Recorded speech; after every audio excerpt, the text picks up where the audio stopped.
Hey everyone, I'm Sarah, a 25-year-old graphic designer hustling to make it in the bustling city of Chicago.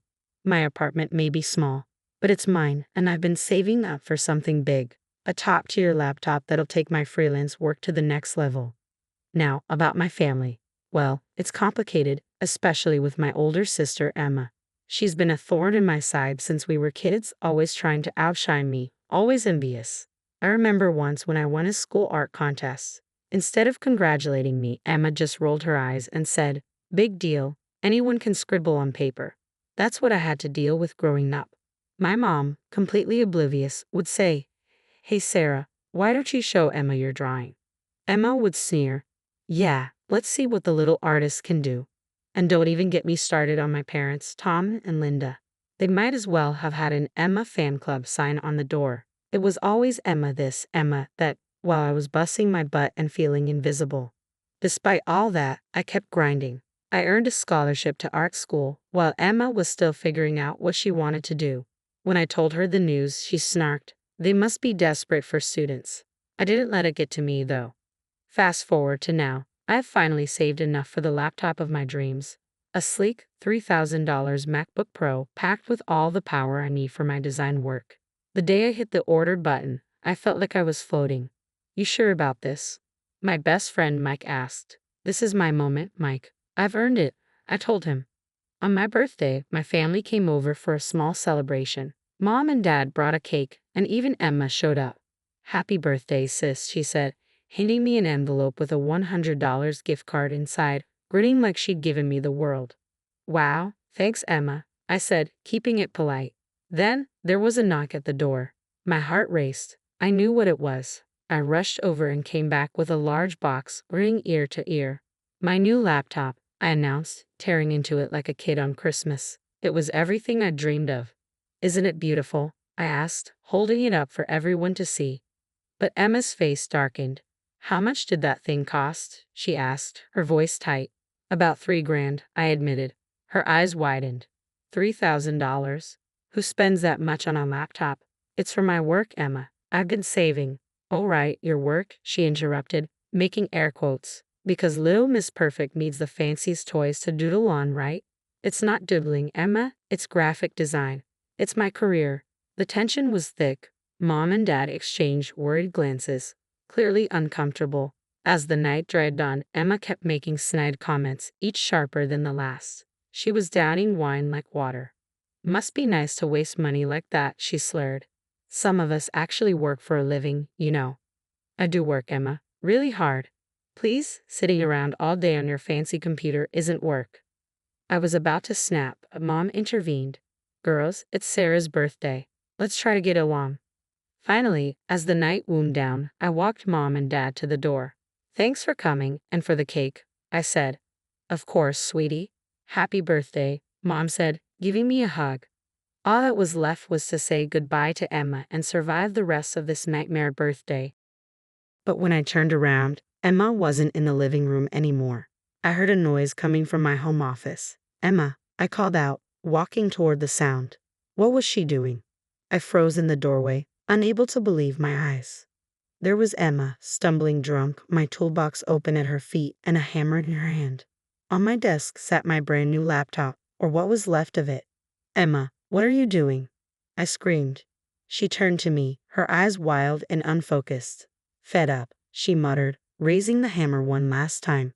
With a sickening crunch, she brought it down on the remains of my laptop. "Now we're even," she shrieked, dropping the hammer with a thud. I stood there, paralyzed, staring at the wreckage of my dreams scattered across the desk.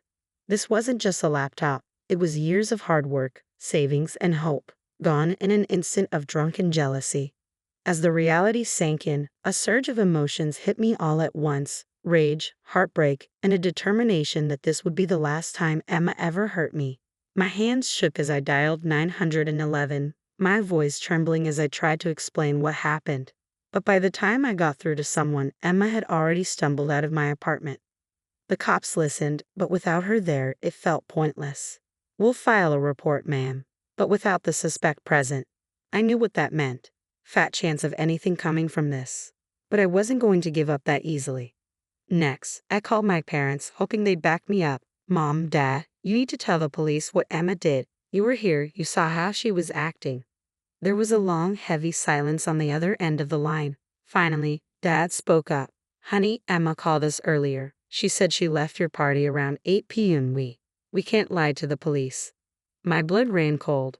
What? No, that's not true. She was here. She smashed my laptop. You know how she gets when she drinks. When I turned around, Mom chimed in.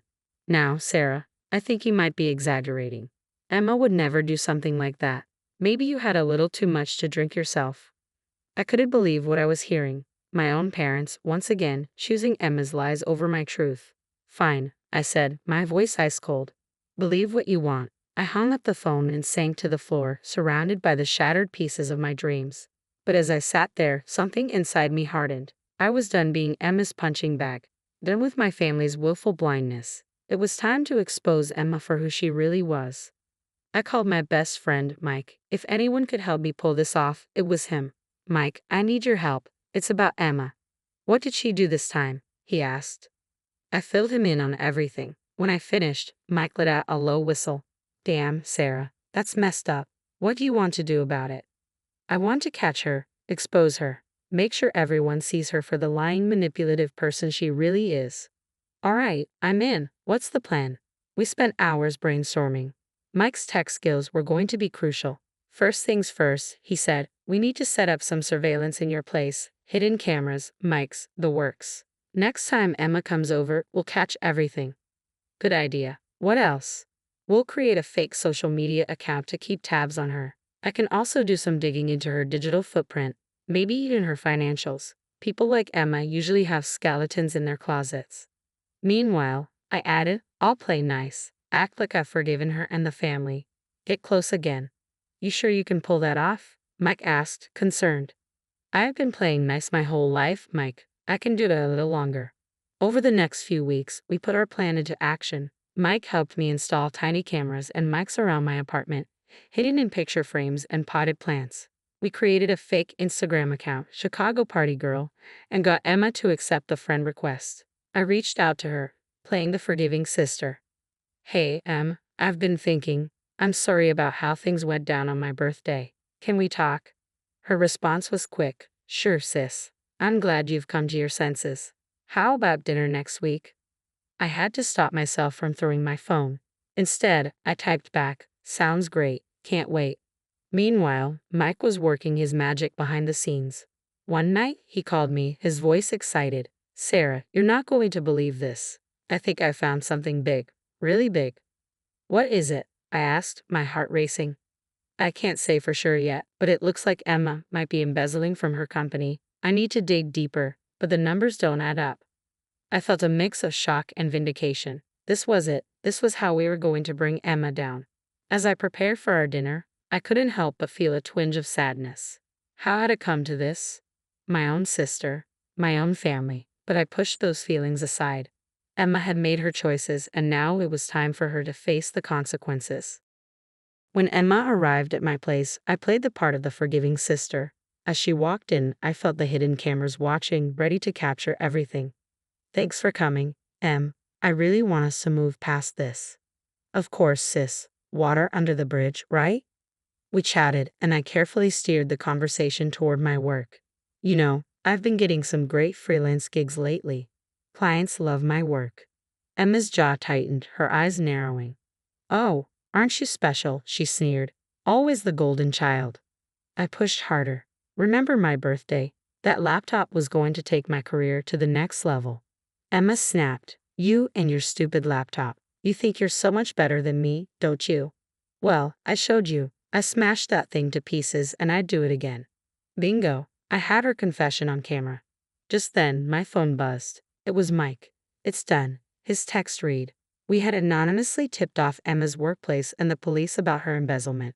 Within days, her world imploded. She lost her job, faced criminal charges, and for the first time, our parents finally saw her true colors.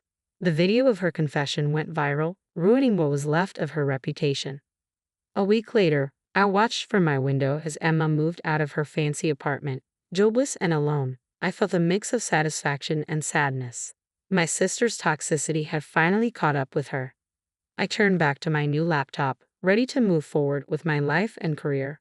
For the first time in years, I felt free from Emma's shadow. It was time to focus on my own path, leaving the pain and resentment behind. As I opened up a new design project, I couldn't help but smile.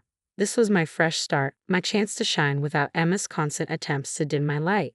But here's a question for you. If you were in my shoes, would you have exposed Emma's crimes or tried to help her change? Was justice served, or did I go too far?